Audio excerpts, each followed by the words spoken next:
মাসখানেক আগে পর্যন্ত তার নামে বাঘী গরুতে এক ঘাটে জল খেত। আস্থাভাজন ছিলেন প্রাক্তন মুখ্যমন্ত্রী মমতা বন্দ্যোপাধ্যায়। বিরোধীদের উদ্দেশ্যে নিত্য হুঙ্কার ছোড়া অভ্যাসে পরিণত করে ফেলেছিলেন। এহেন শওকত মোল্লা এখন কোথায়, উঠছে প্রশ্ন। বিধানসভা ভোটের আগে ভাঙড়ের দক্ষিণ বামুনিয়া এলাকায় বোমা বিস্ফোরণে মৃত্যু হয়েছিল একজনের। সেই ঘটনায় বৃহস্পতিবার ভাঙড়ের তৃণমূল পর্যবেক্ষক তথা পরাজিত প্রার্থী শওকত মোল্লার বাড়িতে হানা দেয় এনআইএ।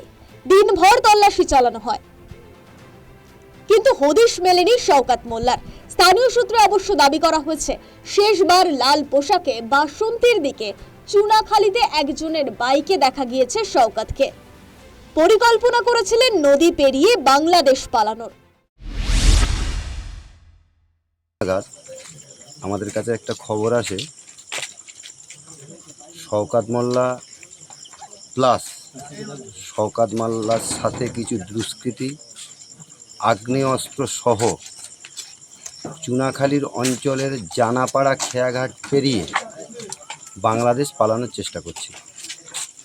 আমাদের কাছে খবর আসার পর আমাদের দলের যারা কার্যকর্তা আছে, যারা কর্মী আছে, তাদেরকে নিয়ে আমরা যথারীতি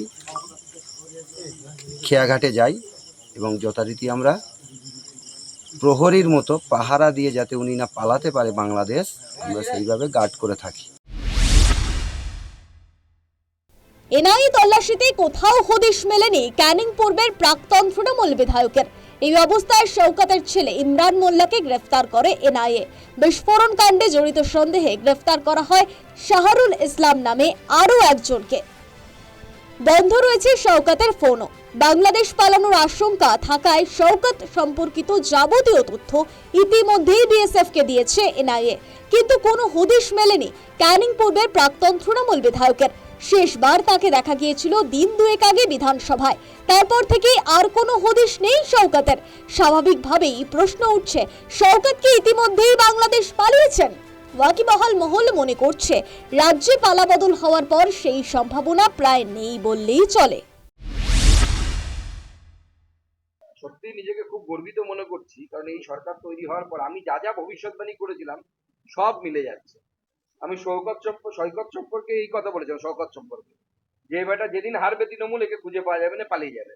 আজকে সেটা মিলে যাচ্ছে এবং আমার ভবিষ্যৎবাণী সত্য করার জন্য তাকে ধন্যবাদ জানাবো। পালিয়ে যাবে কত দূর?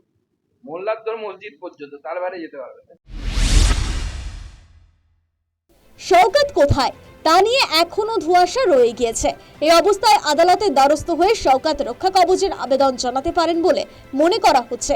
ইতিমধ্যেই শওকতকে আগামী 8 তারিখ হাজিরার নির্দেশ দিয়েছে এনআইএ।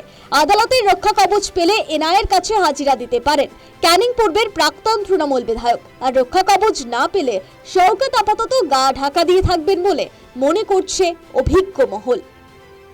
News time.